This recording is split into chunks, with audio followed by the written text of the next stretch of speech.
Good morning basic इंग्लिशेर आरो एक important क्लासे चले आसलाम। This is past perfect tense. विभिन्न टेंसের উপর আলাদা আলাদা ক্লাস আমার দেওয়া আছে। তো চলো এই ক্লাসটা তোমাদের মধ্যে অনেকেই রিকোয়েস্ট করেছিলে, তো স্ক্রিনশটের জন্য কয়েক সেকেন্ড সময় দিচ্ছি।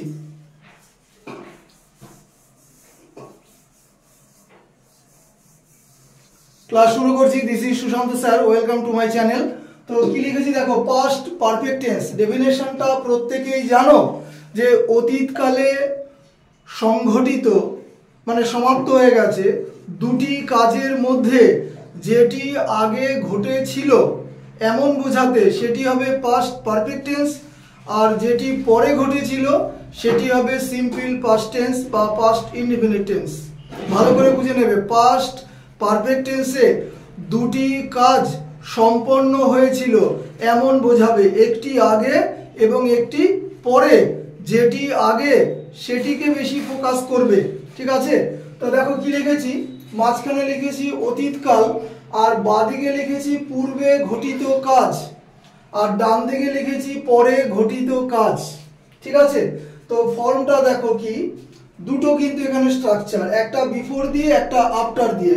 দেখো সাবজেক্ট হ্যাড V3 আদার্স, মাঝখানে কি লিখেছি বিফোর, আর ডান দিকে কি লিখেছি সাবজেক্ট V2 আদার্স।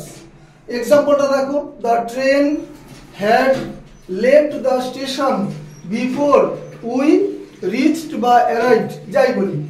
এবার দেখো দু নম্বর স্ট্রাকচারটা উল্টোটা, এখানে কিন্তু আফটার মাঝখানে চলে এসেছে। তাহলে আফটার যদি মাঝখানে চলে আসে তাহলে এক নম্বর যে ফর্ম বা গঠন তার রিভার্স হবে, মানে উল্টোটা হবে।